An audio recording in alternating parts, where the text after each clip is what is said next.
Enforcement activity करनी है, कोई वॉर नहीं करनी है, कोई जंग नहीं करनी। इन्फोर्समेंट एक्टिविटी करने के लिए अगर किसी क्षेत्र में हमको वॉर जैसी प्रिपरेशन करनी पड़े तो क्या ये अपने आप में ये प्रश्न चिन्ह नहीं लगाता कि वो क्षेत्र कानून व्यवस्था का सम्मान करता है या नहीं करता। जो ये एक्टिविटी थी, ये पूरा जो डिमोलिशन ड्राइव था, ये कोई आइसोलेटेड ड्राइव नहीं था। मैं पहले ही आपको एग्जाम्पल्स के साथ एक्सप्लेन कर चुकी हूँ। ये लगातार चल रही चीज़ थी। एक एरिया में ही ये घटना हुई, अदर एरियाज में डिमोलिशन ड्राइव्स टेकअप हुए, बड़े बड़े ड्राइव्स टेकअप हुए, 10-10, 20-20 दुकानों के, मकानों के ड्राइव्स टेकअप हुए। वहाँ किसी प्रकार का कोई रिटेलिएशन पुलिस पर, प्रशासन पर नहीं किया गया। जिस प्रकार की घटना कल घटित हुई है उससे ये प्रतीत हो रहा है कि जितना ज़्यादा समय दिया जाता, ये हमारा मंतव्य है कि जितना ज़्यादा समय दिया जाता उतना ज़्यादा प्रिपरेशन बढ़ती और उतना ज़्यादा हल्द्वानी में और ज़्यादा जनहानि और संपत्ति की हानि के हालात उत्पन्न होने की संभावना बढ़ती।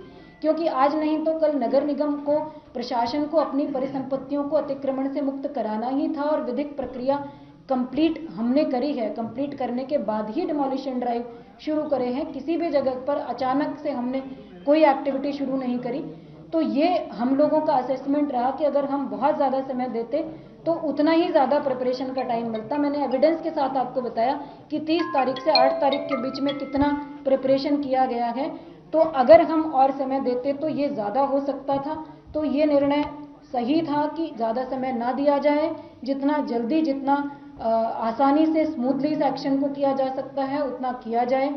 उसमें अंदेशा हमेशा होता है जब आप कोई इस तरह के ड्राइव्स टेकअप करते हो डिमोलिशन की, जब आप अपनी परिसंपत्ति की सुरक्षा करते हो तो थोड़ा बहुत विरोध की, थोड़ा बहुत जो है प्रदर्शन की, अपना जो है लॉ एंड ऑर्डर की सिचुएशन की संभावनाएं रहती हैं।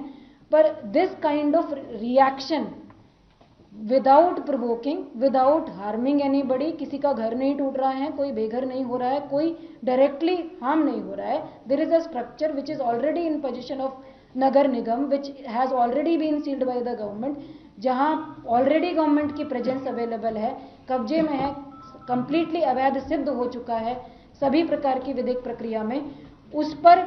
और दूसरी चीज़ और मैं जो आपको कहना चाह रही हूँ, उसके बाद आप लोगों के सवाल हम लोग लेंगे, वो ये है कि जो मॉब था वो इस स्ट्रक्चर को बचाने की कोशिश नहीं कर रहा था।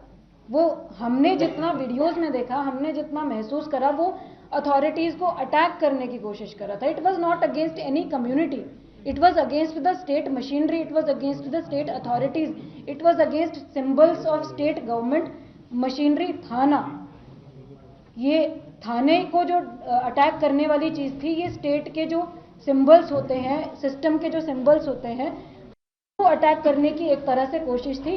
ये कम्यूनल नहीं था, ये स्टेट मशीनरी के ऊपर एक तरह का ये प्रयास था कि हम लॉ एंड ऑर्डर से ऊपर है। वॉटेवर जो भी लोग ये उपद्रवी थे, जितनी भी संख्या में थे, वहाँ अच्छे लोग भी रहते हैं, वहाँ ऐसे लोग भी रहते हैं जो बिल्कुल पीसफुल हैं, वहाँ ऐसे लोग भी रहते हैं जो वास्तविक रूप से डरे हुए थे। मेरा आप लोगों से सबसे अनुरोध है कि किसी भी प्रकार की अफवाहों से बचा जाए, ताकि जो लोग अंदर रहते हैं, जो बिल्कुल शांति व्यवस्था के साथ रहना चाहते हैं, कानून का पालन करना चाहते हैं, कानून का सम्मान करना चाहते हैं, उनको किसी भी प्रकार का कोई खतरा उत्पन्न ना हो किसी भी प्रकार की अफवाहों की वजह से।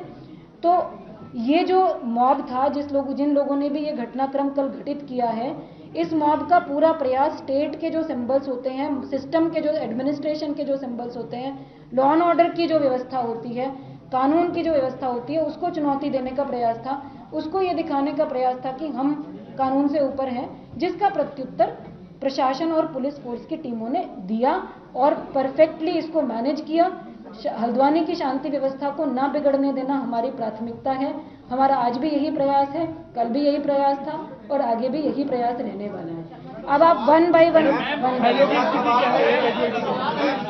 आपने खुद जब ये बताया कि उनके पास पत्थर जमा थे, उन्होंने पेट्रोल बम लगे, तो क्या ये प्रशासन नहीं था?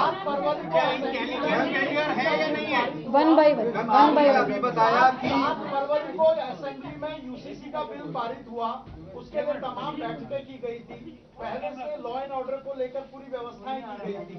ऐसा क्या हो गया था कि 8 तारीख को आप बुलडोजर लेके पहुंच गए, जबकि सेंसिटिव इशू था, यूसीसी के बाद इस तरीके का रिएक्शन आ सकता था, आप इसको कैसे जस्टिफाई? आपका ये सवाल आप एक बार जरा अपने आप से पूछिए। भारत देश का उत्तराखंड राज्य का हल्द्वानी शहर का एक एरिया है जहां एडमिनिस्ट्रेशन को इन्फोर्समेंट एक्टिविटी करनी है, इन्फोर्समेंट एक्टिविटी करनी है, कोई वॉर नहीं करनी है, कोई जंग नहीं लड़नी है।